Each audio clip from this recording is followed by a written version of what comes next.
know, what it's like being part of such a huge Broadway classic and following, you know, big names like Lea Salonga and Michael Ball, and what it's like for you guys. That's you. Go for it. I saw this show 23 years ago, well, almost 24 now, for the very first time in Los Angeles when it toured.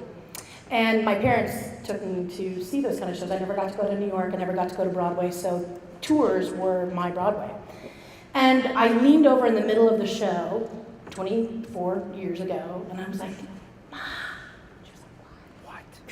She's like, I'm gonna be her one day. She's like, oh, let me know, go sad. I was like, no. I'm gonna be Madame Thenardier one day. And now I am, and the big official tour is back.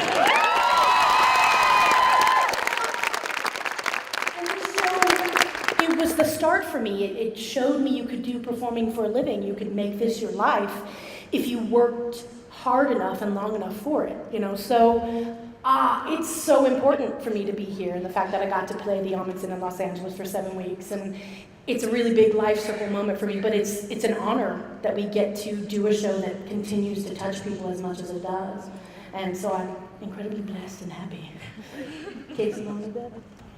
I was also going to say that I think that it's, you know, we're real people too, just like you guys. Like, I mean, 8 years ago, I was sitting in an audience like this, being like, oh my God, these people are in the show. Like, you know, it's just part of being a person. Like, everyone is an individual and everyone is different and everyone is special. But if you work hard and you believe in yourself, like, you can get the places that you want to go. Totally. If you really, really believe in yourself, the only person who will push you the hardest is yourself. So you have to trust yourself to do that.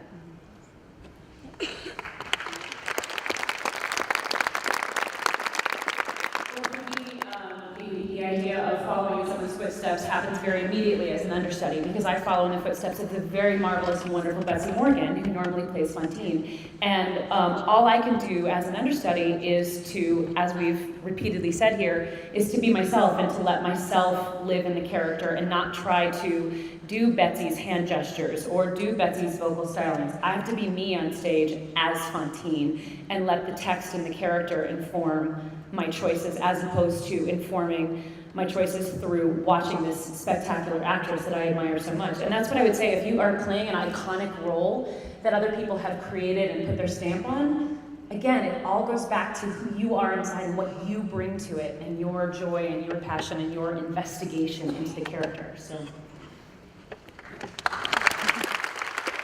Quickly, we wanted to introduce Chasten Harmon, who plays Eponine.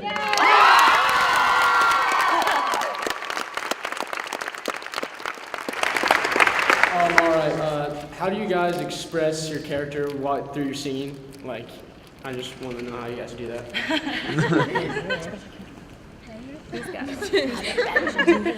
Yeah, sure.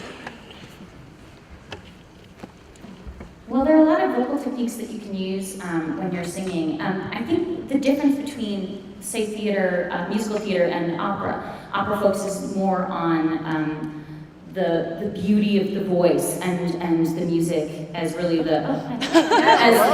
the heart of it all. But in musical theater, it's really about the soul of the show, the emotion behind it. So really, it's about speaking through your singing. You really using your emotion, that comes first. And however your voice fits around that, I think is how it falls into place. I mean, of course, there are things that you can do to help channel that, like using your diction and your dynamics and things like that. Those very specific musical things are really important. But the core of it is the emotion first, and that's what you work on, and then the voice falls around that.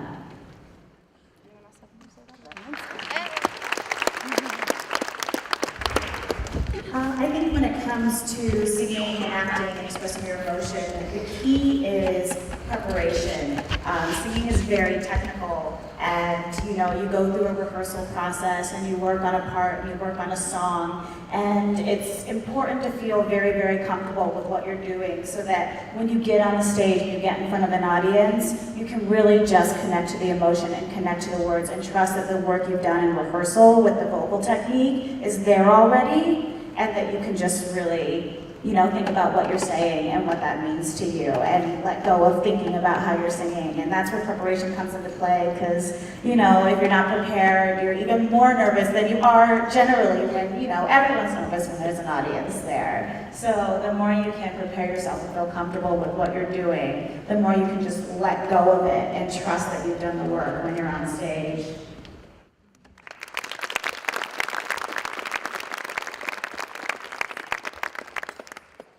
Well, mine has more to do with the musical itself.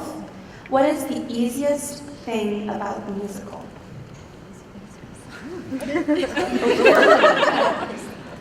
The easiest thing I personally think about the musical has nothing to do with us. It's just the source material is so good and so great, and it has such a great message.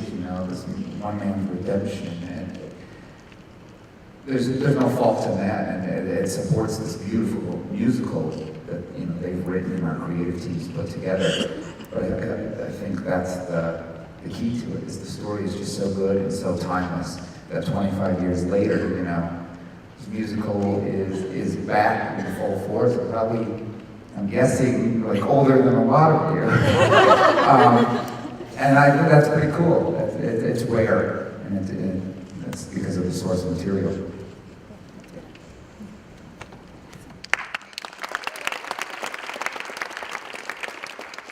Mine has to kind of do with what Kevin, you said. And I just was wondering, how do you channel the emotions when you're so nervous, because you see all these people? Does it get easier as you see everybody, or does it get harder? I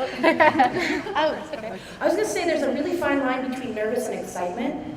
So I choose to think of it as excitement instead of nerves. I get really nervous when I know people in the audience. But there's nobody I know, I'm kind of okay, fine. No, I still get nervous. But I choose to make it excitement instead of nerves. And so it's about the way you see it and the way you can choose to feel things. It's a personal choice. So if you get really nervous, just go, hey, I'm really excited to be doing this show today. And another thing is I do a dance before. She does. She does. I in a conversation with two fellows brothers, a bear, and they're fighting and having this chain, and I'm backstage going and every night since we started, and that's when I set myself up to become this really harsh person. But that's personal, that's me, I guess.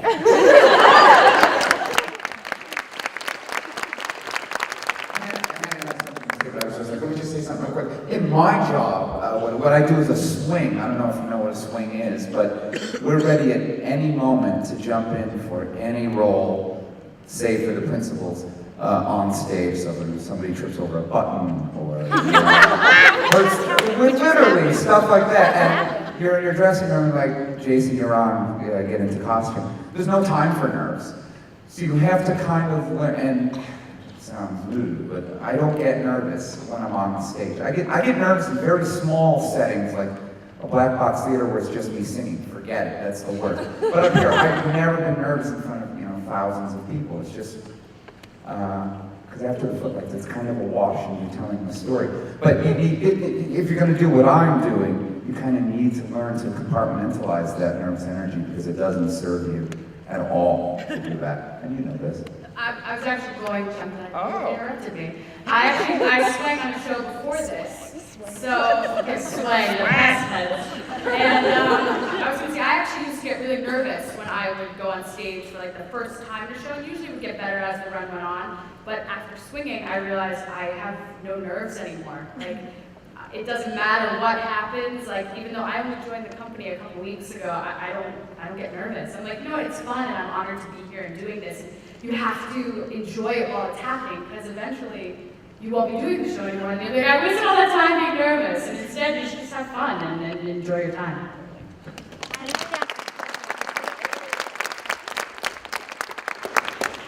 All of that is so true. I've been in an experience where I try so hard and I can't help it, I'm just nervous. And what I've learned is that when all else fails, breathe, laugh, deep, big, slow breaths. It's miracle worker.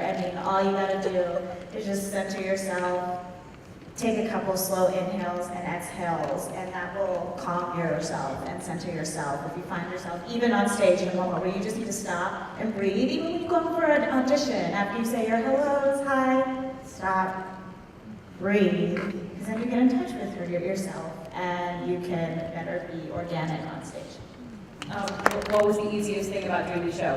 One of the easiest things for me is the fact that people are ready to enjoy this show the moment they sit down.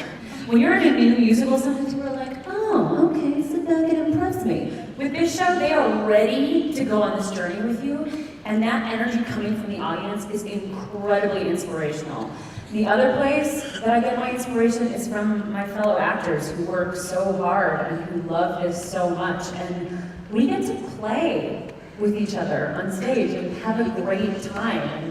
And that's gone in sync. Yeah, I mean, you know, in my normal track, I'm the bishop's sister, and then 10 minutes later I'm a whore, and then I'm pregnant. Like, that, you know what I mean? That's playing, and we're so lucky to be able to do that 8 times a week, even when we're tired and cranky and the house hurts. So, yeah.